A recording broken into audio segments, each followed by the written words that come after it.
그런 오싹함을 느껴본 적 있나요?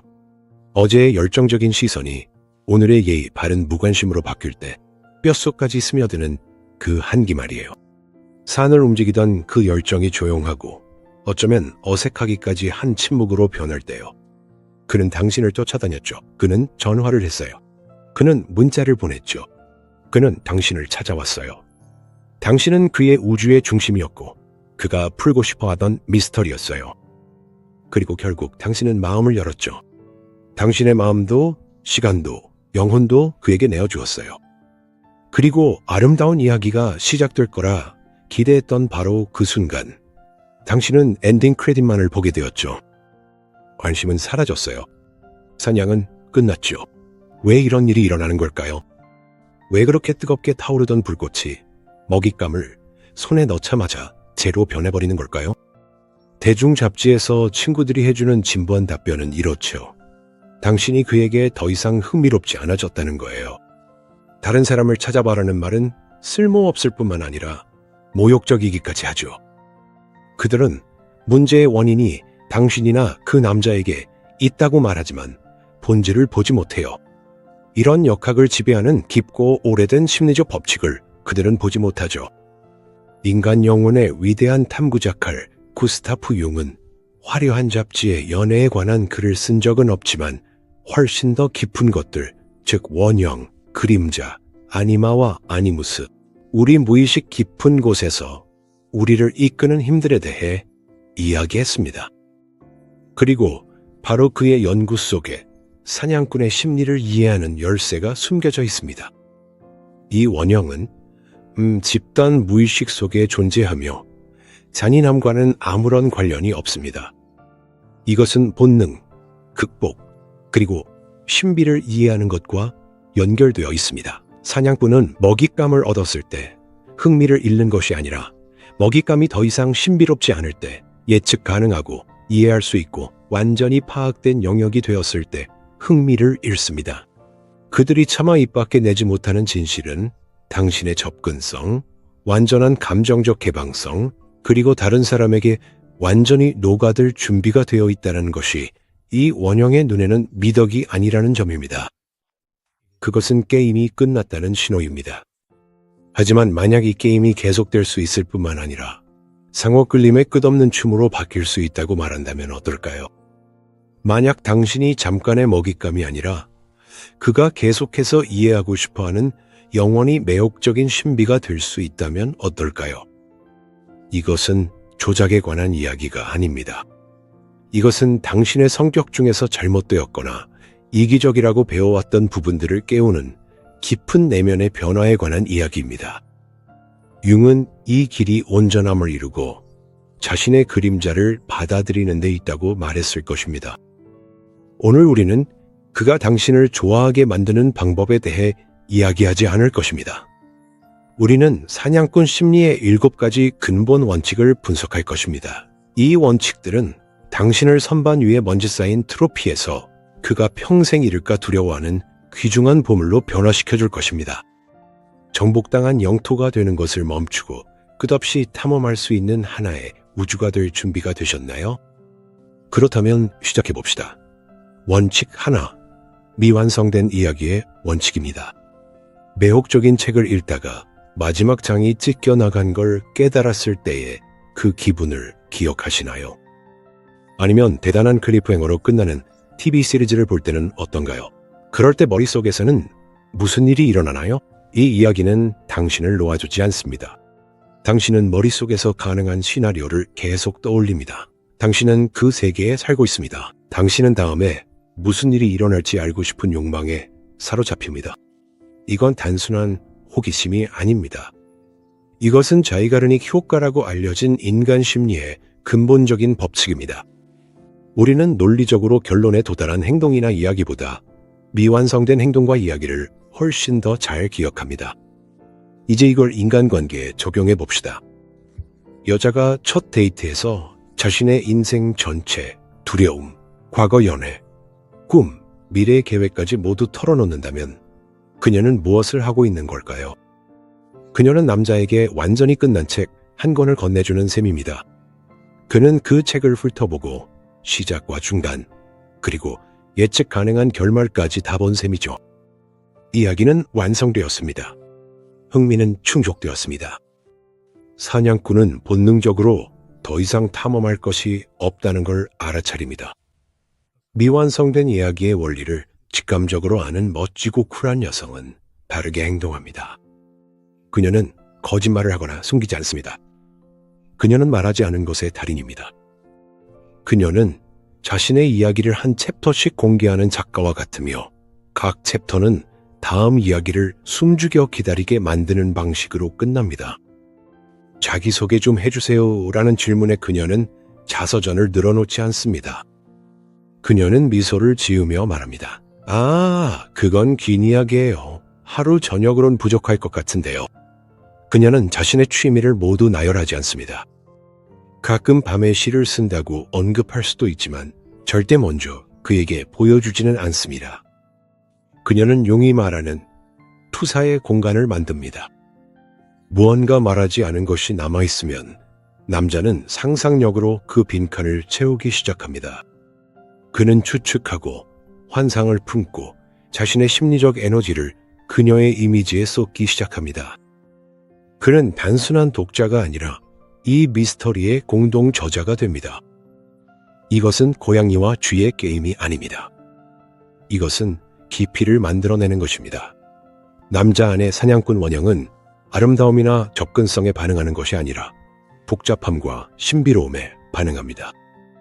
단순하고 이해하기 쉬운 먹잇감은 그저 배고픔의 시작일 뿐입니다. 신비롭고 다층적인 성격은 도전이 됩니다.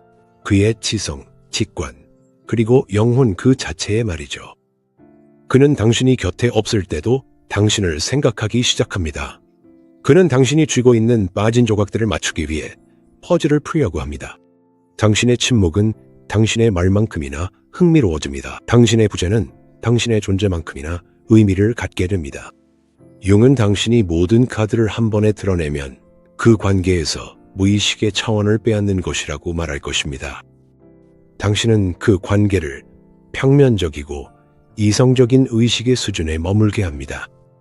하지만 진정한 끌림은 깊은 곳, 그림자 속 원형과 상징의 세계에 존재합니다. 끝나지 않은 이야기는 이 세계로 통하는 문입니다. 그가 예상한 것보다 조금 일찍 자리를 뜨거나 전화 통화를 흥미로운 말로 마무리하거나 깊은 질문에 신비로운 미소로 답할 때마다 당신은 그를 밀어내는 것이 아닙니다. 당신은 그의 무의식적인 관심에 불을 지피는 것입니다. 당신은 그에게 단순한 여자가 아니라 하나의 탐험이 됩니다. 그리고 남자는 본성상 큰 보상을 약속하는 탐험을 거부할 수 없습니다. 당신의 임무는 완전히 파악되는 것이 아니라 그가 영원히 알고 싶어하는 사람이 되는 것입니다. 이미 다 익힌 책이 되지 마세요. 그가 계속해서 돌아와 볼 수밖에 없는 예술 작품이 되어 매번 새로운 의미와 디테일을 발견하게 하세요. 여기서 약점이 아니라 당신의 가장 큰 강점이 드러납니다. 원칙 둘, 소중한 보상의 원칙. 두 명의 사냥꾼을 상상해 보세요. 한 명은 들판에서 토끼를 사냥합니다. 쉽고 빠르며 먹잇감도 예측 가능합니다. 다른 한 명은 희귀하고 잡기 힘든 설표를 추적하기 위해 며칠 동안 산으로 원정을 떠납니다. 어떤 사냥감이 더 소중하게 여겨질까요? 답은 분명합니다. 트로피의 가치는 그 아름다움뿐만 아니라 그것을 얻는데 얼마나 어려움이 따랐는지에 의해 결정됩니다. 사냥에 더 많은 노력, 시간, 기술이 들어갈수록 그 결과는 더욱 의미 있어집니다. 많은 여성들이 자신을 사냥하는 일을 최대한 쉽고 편하게 만드는 것이 주된 임무라고 믿는 치명적인 실수를 저지릅니다. 그들은 그를 위해 자신의 계획을 취소하고 더 많은 시간을 함께 보내기 위해 취미도 포기하며 그의 삶을 자신의 우주의 중심에 둡니다. 그들은 무의식적으로 봐, 나 여기 있어. 나 잡기 쉬워. 너는 애쓸 필요 없어. 라고 외치고 있는 셈입니다. 그리고 사냥꾼은 오랜 본능에 따라 이 쉬운 먹잇감을 잡고는 금세 흥미를 잃고 더 어렵고 도전적인 새로운 사냥감을 찾아 떠납니다. 가치 있는 상을 원칙으로 삼고 사는 여성은 자신의 가치가 그의 관심에 의해 결정되지 않는다는 것을 이해합니다. 그녀의 가치는 스스로 존재합니다. 그녀의 삶은 대기실이 아니라 번성하고 자립적인 왕국입니다. 이 왕국에는 자체의 법칙, 관심사, 프로젝트, 친구들, 그리고 신성한 의식들이 있습니다. 남자는 이 세계의 왕이 아닙니다. 그는 초대를 받으면 영광스러운 손님일 뿐입니다.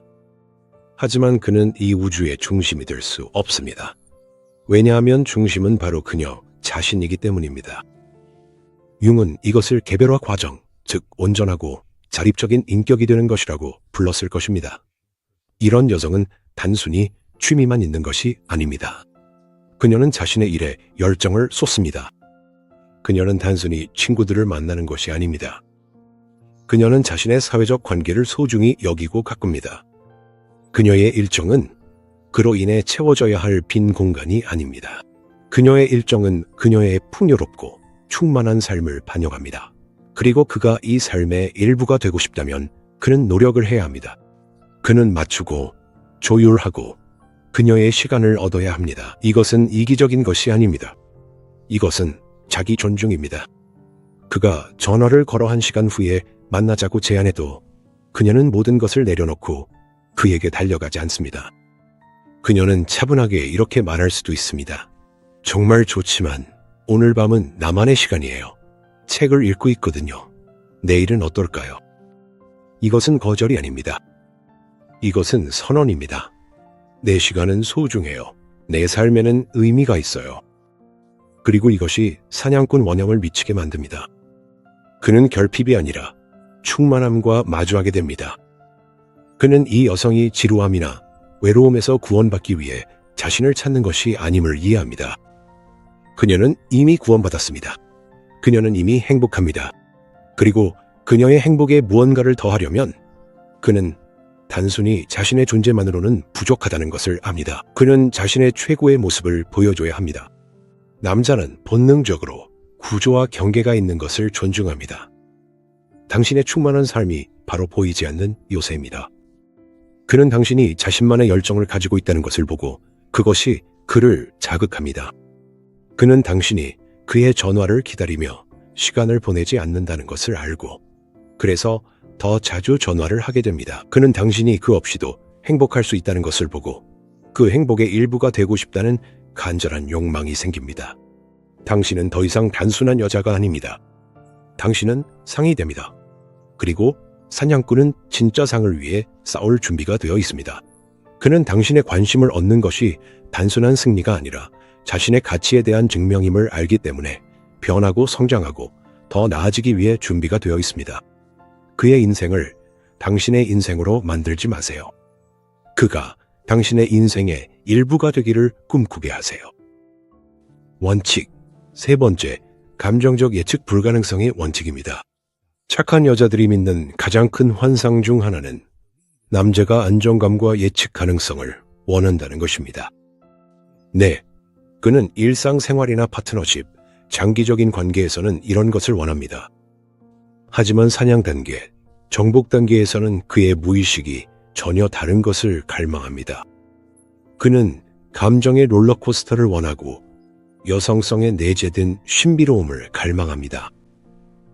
항상 침착하고 항상 친절하며 항상 이해심 많고 항상 순응적인 여성은 사냥꾼에게 심리적으로 죽은 존재입니다. 그녀는 흐름도 깊이도 생명도 없는 고요하고 조용한 호수와 같습니다. 그녀는 파악하기 쉽고 그녀의 반응도 예측하기 쉽습니다. 그녀는 안전한 항구일 수 있지만 사냥꾼은 상선이 아닙니다. 그는 폭풍과 미지의 바다를 갈망하는 탐험가입니다. 융 박사는 우리가 억누르는 성격의 일부분인 그림자를 통합하는 것의 중요성에 대해 이야기했습니다. 많은 여성들에게 그림자는 불편함을 주거나 변덕스럽거나 차갑거나 화를 내거나 거리를 두는 능력입니다. 그들은 이러한 감정들이 파괴적이라고 생각하며 두려워합니다. 하지만 실제로는 바로 이 그림자가 통합되어 의식적으로 다뤄질 때 히스테리로 폭발하는 것이 아니라 남자를 최면에 빠뜨리는 바로 그 감정적 예측 불가능성을 만들어냅니다. 이 원칙에 따라 사는 여성은 게임을 하는 것이 아닙니다. 그저 자신이 살아있음을 허락할 뿐입니다. 오늘 그녀는 따뜻하고 다정하며 웃을 수도 있습니다. 하지만 내일은 무언가에 속상했거나 단순히 피곤하다면 조용하고 사색적이며 거리를 둘 수도 있습니다. 그녀는 기분이 변한 이유를 서둘러 설명하지 않습니다. 그저 그 감정을 그대로 겪어냅니다. 그녀는 인간이 느낄 수 있는 모든 감정의 스펙트럼을 누릴 권리를 자신에게 줍니다. 남성에게 이것은 진정한 도전이 됩니다. 이제 그는 더 이상 대본대로 행동할 수 없습니다. 그가 평소에 쓰던 유혹과 구애의 방식이 더 이상 통하지 않습니다. 왜냐하면 그가 관심을 두는 대상이 끊임없이 변하기 때문입니다. 어제는 기쁨을 안겨주었던 칭찬이 오늘은 그저 가볍고 신비로운 미소로만 받아들여질 수도 있습니다. 이제 그는 상황을 더 이상 통제하지 못합니다.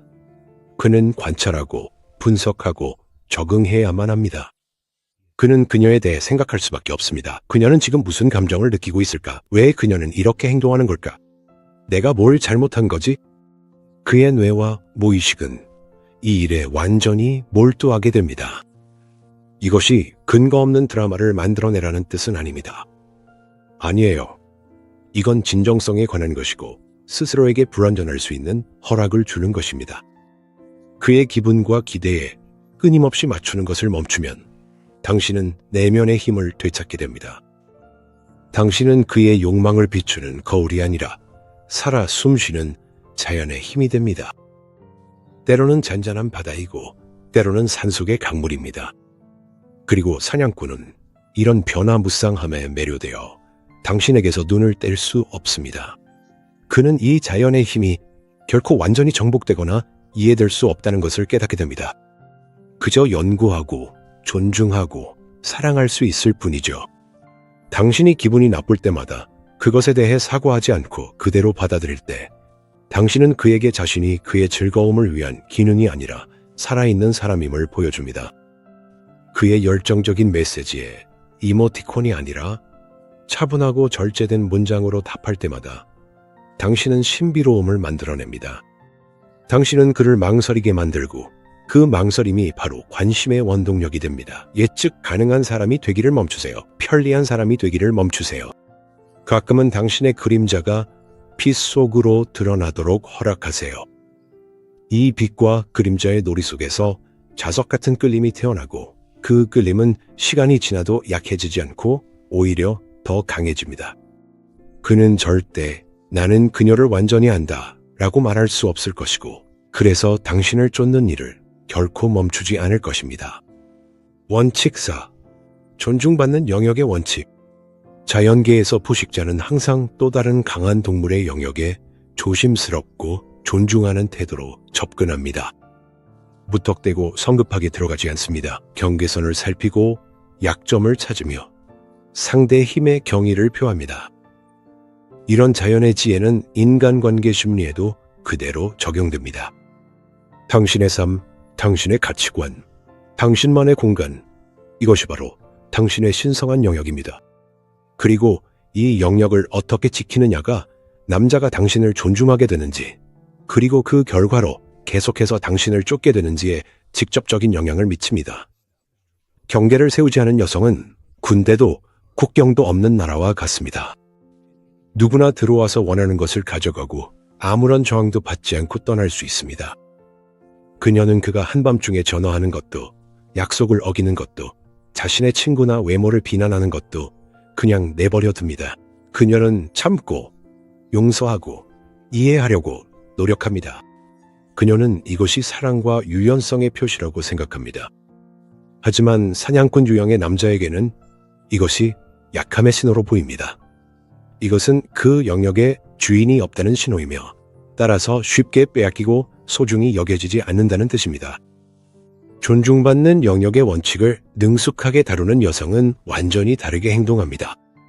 그녀의 경계는 눈에 보이지 않지만 강철보다도 단단합니다. 그녀의 경계는 소리치거나 최후 통첩을 하는 것이 아니라 차분하고 자신감 있는 행동으로 드러납니다. 그가 아무런 연락 없이 데이트에 늦는다면 그녀는 소란을 피우지 않습니다. 그녀는 단지 15분이 지나면 자리를 떠납니다. 그리고 그가 당황해서 전화를 걸면 그녀는 나는 내 시간을 소중히 여겨요. 당신에게 별일 없길 바랍니다. 나중에 얘기해요. 라고 대답합니다. 그가 무례한 말투를 쓴다면 그녀는 언쟁을 벌이지 않습니다. 그녀는 이 대화가 더 이상 건설적이지 않은 것 같아요. 이런 말투로는 계속할 준비가 되어 있지 않아요. 라는 말로 대화를 마칩니다. 그가 그녀가 원하지 않는 일을 강요하려 한다면 그녀는 변명을 찾지 않습니다. 그녀는 그의 눈을 똑바로 바라보며 단호하게 아니요 라고 말합니다. 이 모든 행동은 공격이 아니라 자기 존중의 표현입니다. 이것은 선언입니다. 여기가 내 영역입니다. 여기서는 내 규칙이 적용되고 가장 중요한 규칙은 존중입니다. 용이라면 이것이 건강하게 통합된 그림자의 발현이라고 말할 것입니다. 거절할 수 있는 능력, 자신의 심리적 공간을 지킬 수 있는 능력은 성숙한 인격의 징표입니다. 이런 경계를 마주한 남자는 처음에는 충격이나 심지어 짜증을 느낄 수도 있습니다. 그가 평소에 쓰던 행동 패턴이 통하지 않습니다. 그는 그녀를 밀어붙이거나 조종하거나 깎아내릴 수 없습니다. 그는 힘과 마주하게 되고 그의 무의식, 즉 사냥꾼 원형은 이 힘을 존중하지 않을 수 없습니다. 그는 자신이 줏대없는 희생양이 아니라 자신의 왕국을 지키는 여왕이자 동등한 상대와 상대하고 있음을 깨닫습니다. 그리고 그때 역동이 바뀝니다.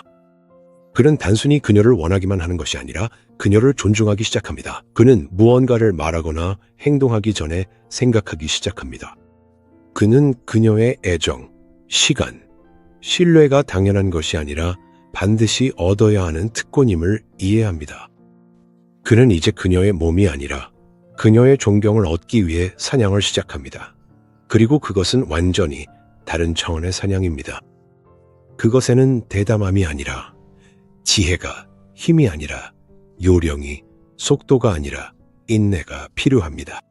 더 이상 열린 들판이 되지 마세요. 자신만의 법과 경계를 가진 주권 국가가 되세요.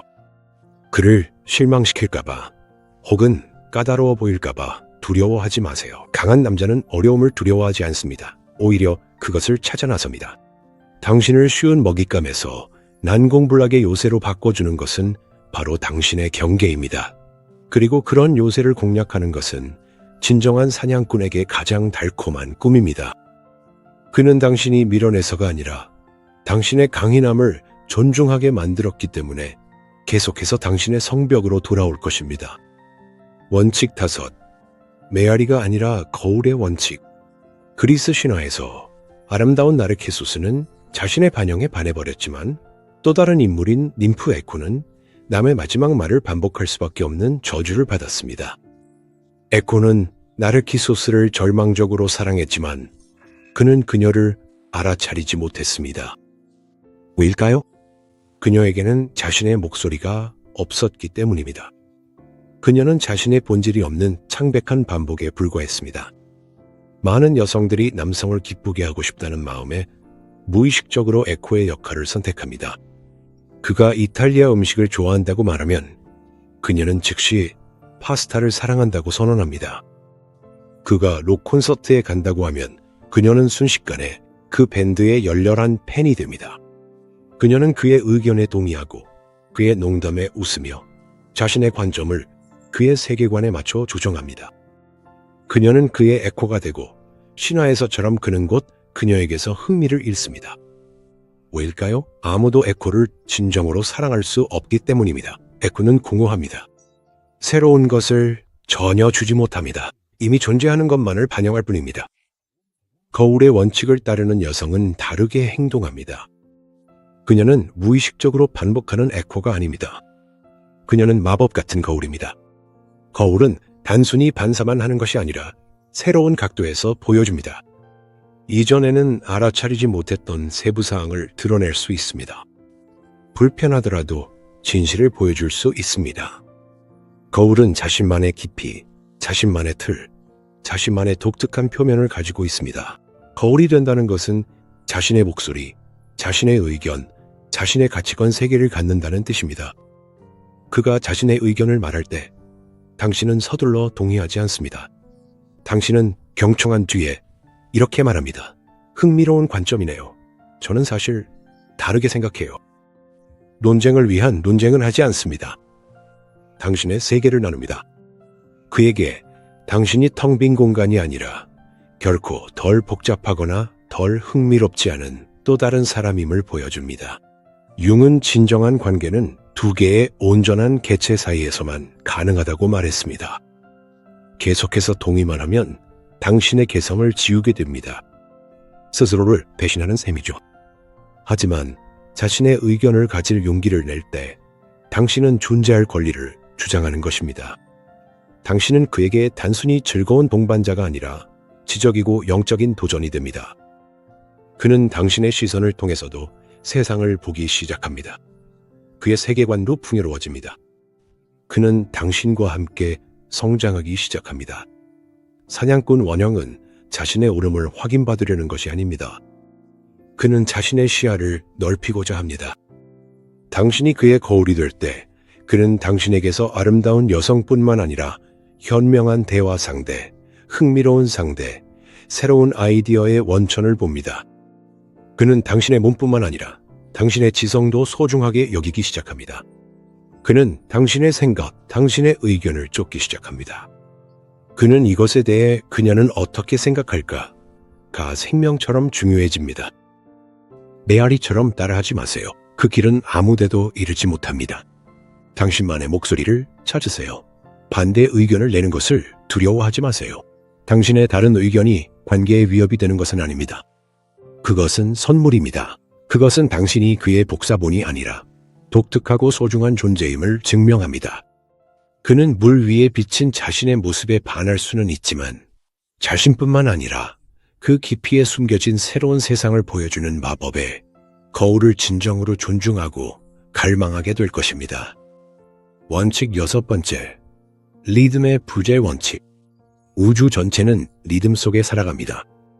밤이 지나면 낮이 오고 썰물이 지나면 밀물이 오며 내심이 있으면 들숨이 있습니다. 이 리듬의 법칙이야말로 생명과 에너지를 유지하는 열쇠입니다. 정지되어 있고 변하지 않는 것은 죽게 됩니다. 이 동일한 원칙이 관계에서의 끌림의 에너지에도 완전히 적용됩니다. 많은 여성들이 남자를 잃을까 두려워서 최대한 계속 곁에 있으려고 합니다. 그들은 24시간 내내 연락하고 싶어 합니다. 그들은 그의 모든 자유로운 공간을 채워버립니다. 하루라도 그의 시야에서 사라지면 그가 곧바로 자신을 잊어버릴 거라고 생각합니다. 이것은 치명적인 실수입니다. 지속적인 존재감은 마치 계속 켜져 있는 불빛처럼 지치게 만듭니다. 이것은 끌림의 가장 중요한 요소인 갈망, 상상력의 작용을 위한 여지를 남기지 않습니다. 이 원칙의 힘을 직감적으로 아는 여성은 사라지는 것을 두려워하지 않습니다. 더 나아가 그녀는 자신의 부재를 관계의 리듬의 일부로 만듭니다. 그녀는 벌을 주거나 조종하려고 사라지는 것이 아닙니다. 그녀는 자신에게로 돌아가고 자신의 에너지로 충만해지기 위해 사라집니다. 그녀는 친구들과 주말 여행을 떠나 휴대폰을 꺼둘 수도 있습니다. 며칠 동안 창작 프로젝트에 몰두해서 메시지의 한 단어로만 답할 수도 있습니다. 혹은 단순히 저녁 시간을 혼자 조용히 보내면서 자신의 행방을 굳이 알릴 필요를 느끼지 않을 수도 있습니다. 자, 이 순간 남자에게는 어떤 일이 일어날까요? 처음에는 그가 혼란스러워 할 수도 있습니다. 그리고 약간의 불안이 찾아옵니다. 그러고 나면 그의 무의식이 2배의 힘으로 작동하기 시작합니다. 그는 그녀를 떠올리기 시작합니다. 그녀의 웃음소리, 향기, 목소리. 항상 곁에 있을 때는 조금씩 희미해지고 익숙해졌던 그녀의 모습이 그녀가 없을 때는 놀라울 정도로 선명해지고 소중해집니다. 그는 그녀를 그리워하기 시작하고 누군가를 그리워한다는 것은 그 사람을 갈망한다는 뜻입니다. 이제 융은 남성의 영혼 속에 있는 무의식적인 여성상, 즉 아니마에 대해 이야기했습니다. 여성이 물리적으로 곁에 있을 때는 그의 의식과 상호작용합니다. 하지만 그녀가 없을 때는 그녀의 모습이 더 깊이 잠기며 그의 아니마와 상호작용하기 시작합니다. 그는 그녀를 이상화하기 시작하고 그녀에게 더욱 마법 같은 특성을 부여합니다. 그녀의 부재는 그녀의 존재만큼이나 강력한 영향력의 도구가 됩니다. 이런 존재와 부재의 리듬이 관심이 식는 것을 막아줍니다. 잠시 자리를 비운 뒤 다시 돌아올 때마다 그는 새로운 시선으로 당신을 바라봅니다.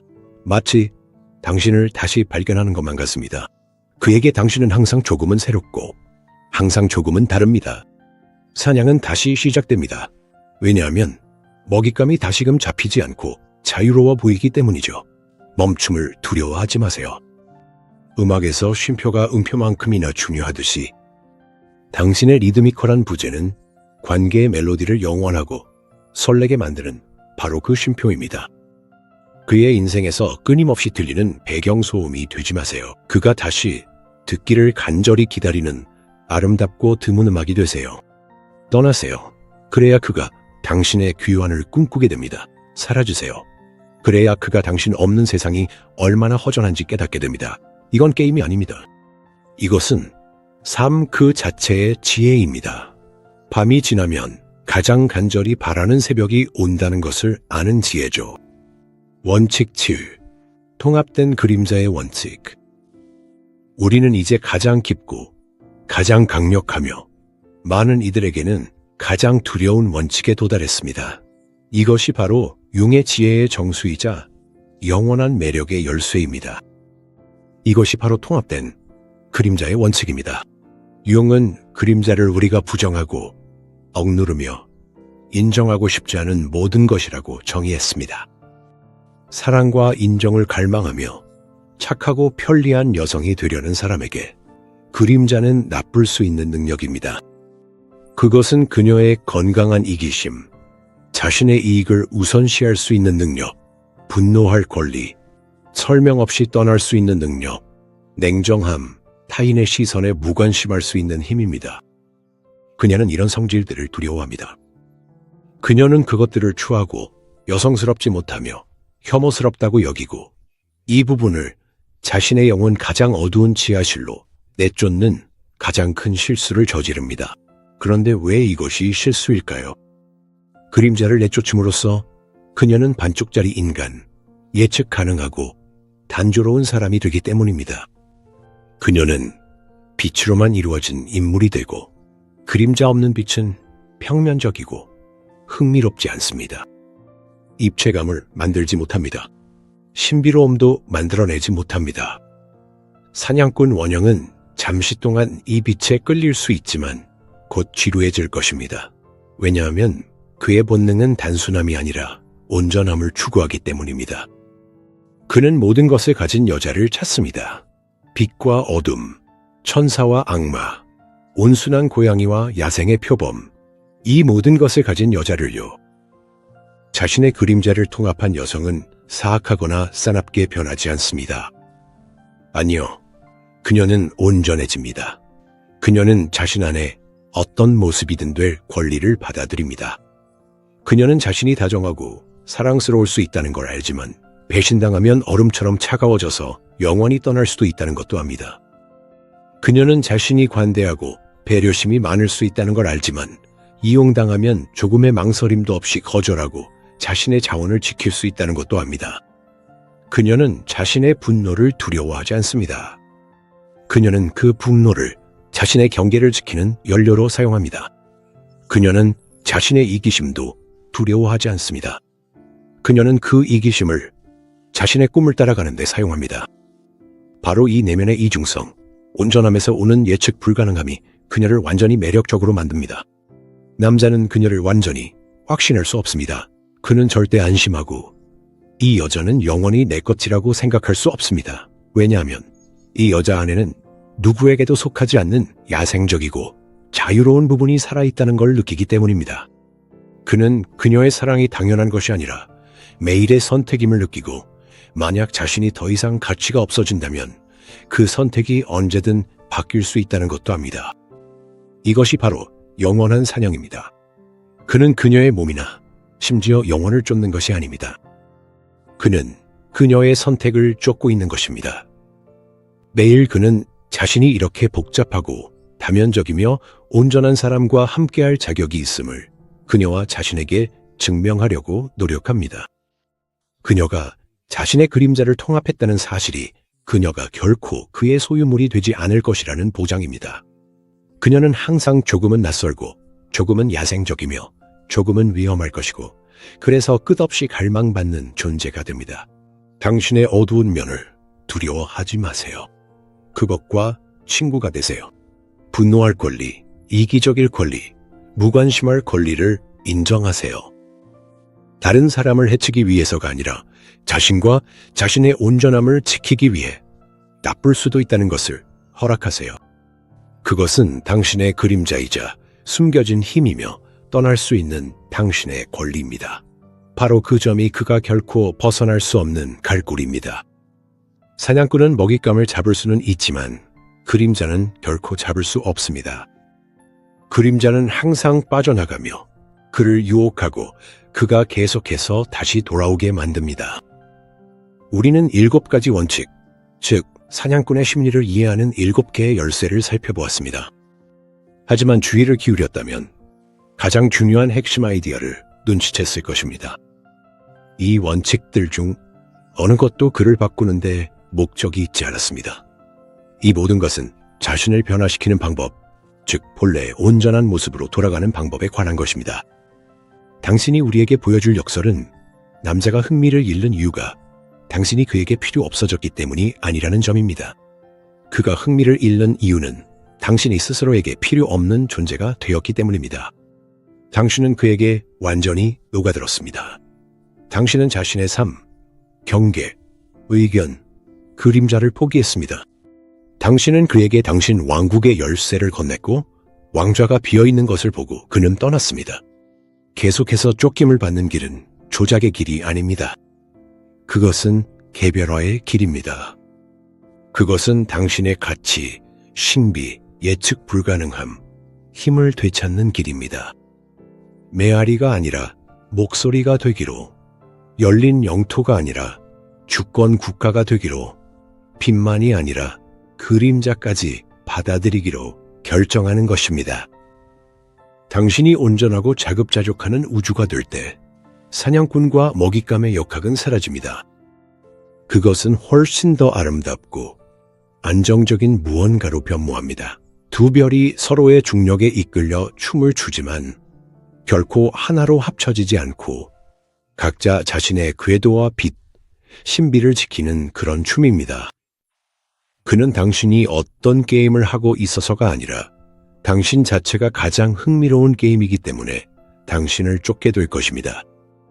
당신은 그가 함께 써내려가고 싶은 미완성의 이야기입니다. 당신은 소유하는 것만으로도 영광인, 값을 매길 수 없는 보물입니다. 당신은 정복될 수 없는 살아있는 자연의 힘입니다. 당신은 존경을 불러일으키는 난공불락의 요새입니다. 당신은 깊이를 보여주는 마법의 거울입니다. 당신은 부재만으로도 가슴이 그리움으로 아파오는 그런 존재입니다. 당신은 빛과 어둠이 놀라운 아름다움의 무늬를 쪄넣은 사람입니다. 당신은 목적지가 되지 않습니다. 당신은 여정이 됩니다.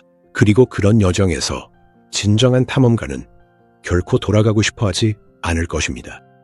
그는 당신의 빛에 이끌리고 그림자에 매혹되어 무한히 반복해서 당신을 따라올 것입니다. 왜냐하면 당신은 더 이상 단순한 여성이 아니기 때문입니다. 당신은 운명이 되었습니다.